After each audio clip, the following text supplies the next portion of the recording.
James Barrie, King Lear weeping over the dead body of Cordelia, from 1786 to 88. This represented a new subject. Lear mourning over Cordelia with the faithful Kent and other soldiers looking on was a subject that had never been depicted before.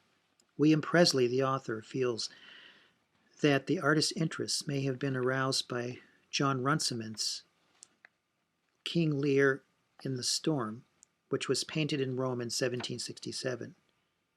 But Barrie's work is different nevertheless. This scene had even disappeared from the acted versions of King Lear.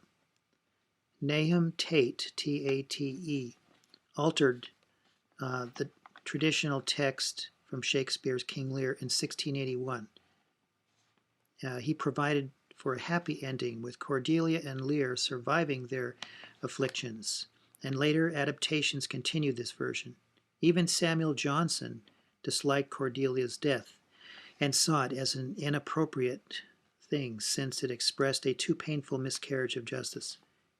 Barrie here was in the minority, having favored Shakespeare's own ending. Lear is depicted as a mountainous, majestic, windswept and immovable figure.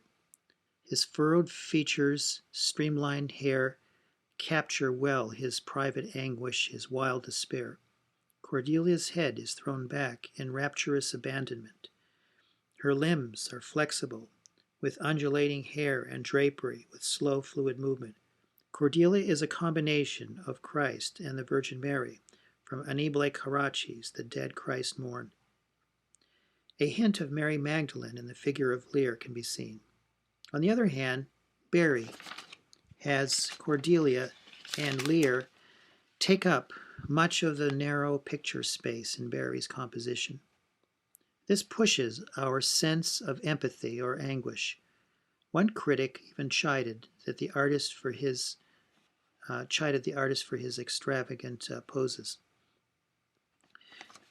This work was commissioned from the artist by the Alderman John Boydell, Boydell, in 1786, for Boydell's famous Shakespeare Gallery.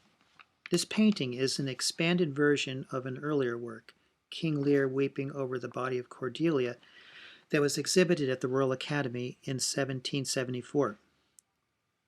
This was a project announced at a dinner with John Boydell's uncle, Josiah Boydell, to commission Britain's finest artists to execute paintings of Shakespeare's works. It involved a large and small series of paintings placed in permanent exhibition in a gallery built for that particular purpose, with a folio edition of engravings after the larger works. The painting was dedicated to Shakespeare, a national hero, but he wrote in his 1780 catalog that the goal was to establish an English school of history painting, which could rival the continental masters. Barrie was one of the first painters approached by Boydell. The enlarged cast closely follows Shakespeare's text. The group around Lear and Cordelia express a moving crescendo of emotion. To the left are the youthful Edgar, dressed in armor, and also Albany, who are both amazed and very sympathetic. Next to these two are the older captains. One wrings his hands in deep grief, the other weeps into his cloak. They are followed by Kent, the most affected of all, who kneels prayerfully beside his beloved king. The bodies of the evil plotters litter the landscape. Goneril and Regan lie in the center at Lear's feet. Edmund is carried off to the left, and at the far right lies Cordelia's hangman, whom Lear personally slew. In the background we see Neolithic menhirs and cromlechs, reminding us of the ancient British locale. Barrie's structure was influenced by Indigo Jones' simple geometries. One of the published restorations, in fact, being that of the Neolithic monument Stonehenge. The heroic breadth of the landscape highlights the grandeur of the foreground action. Thinly applied paint allows the canvas texture to show through.